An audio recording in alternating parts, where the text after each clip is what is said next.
Welcome to Module 3. In the first two modules, we looked at your individual why and your company why.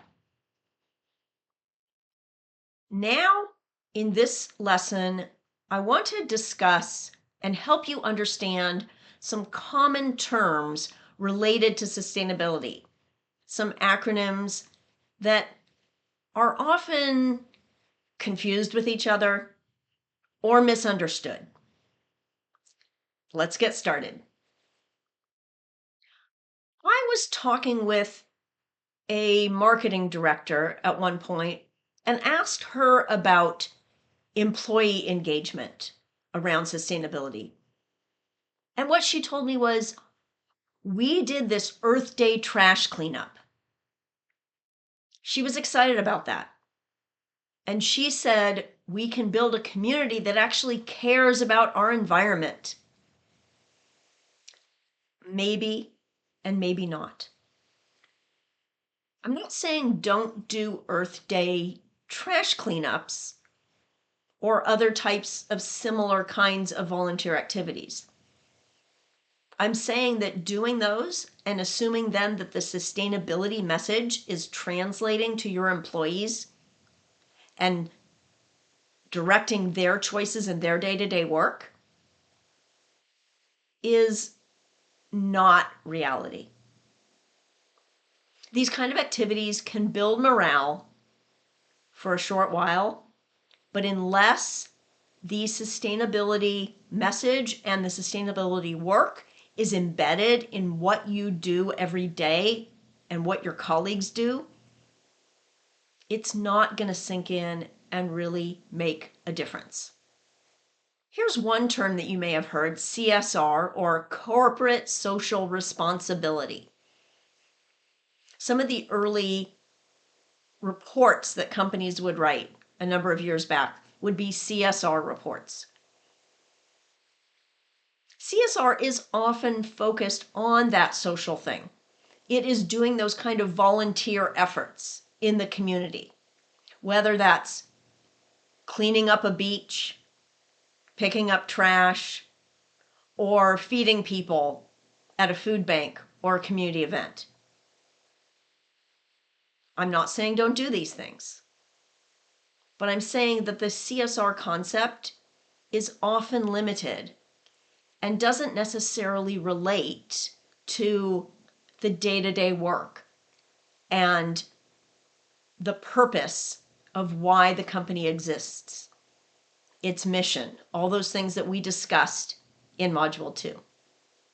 Here's another term that you may have been hearing a little more, ESG, which stands for environmental, social, and governance. This term is used more in the context of reporting. Companies, publicly traded companies, for a very long time have been required to do quarterly and annual financial reporting. Recently, they're being asked to do reporting on some of these non-financial things, which includes the ESG issues. They need to do things like report on greenhouse gas emissions, waste. How are they helping the community? How are they employing a various diverse group of people and supporting those people? So there's something in the EU that's called the Corporate Sustainability Reporting Directive that came about in 2023 and takes effect or took effect in January 2024. It requires companies with over 500 employees to report on the different items that I list here. So because of this increased requirement to report, we're seeing more of the large companies put together comprehensive reports that cover all of these topics. Let's take a look at these two definitions of sustainability, because this word has been thrown about a lot more frequently lately. One is the ability to be maintained at a certain rate or level. And the online dictionary definition quotes a sample sentence as the sustainability of economic growth. I'll tell you a secret, or maybe not so much of a secret. Exponential growth is not sustainable. We cannot continue to grow the economy X% per year indefinitely. And sustainability says we're going to maintain a certain level.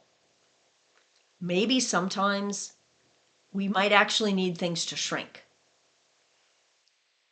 We might need to shift what kinds of products or companies we're supporting in society.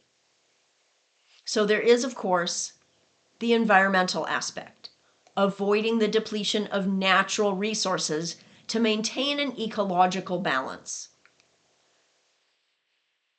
If you want to know more about that, I suggest reading Kate Raworth's book, Donut Economics. It talks about these planetary boundaries and what we need to do not to exceed them. Well, we've already exceeded some of them. So how can we pursue global environmental sustainability and keep our companies running?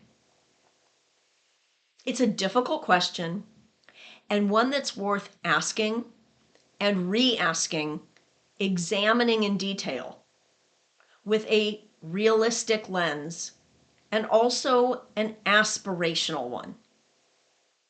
So here are some quotes from Andrew Winston. He's the author of the book Net Positive. That's another book I recommend.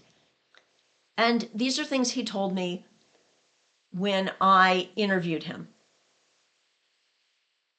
I'll give you a moment to read them. But the point is that I brought up ESG, environmental, social, and governance, earlier regarding reporting. Sustainability is a broader concept. It is not the same as ESG. So, how can your company create value in the world? It's something I'd like you to think about. And it might require questioning some assumptions. Now we've reached near the end of this exercise, this lesson, and it's your turn. We talked about CSR, ESG, and sustainability. You can review these terms if you don't remember them, especially if any of those were new to you. But think about, how do these terms apply to your work and your workplace? How do they inform policy decisions at your company? I'd like you to do some serious thinking and writing about these questions. And I will see you in Module 4.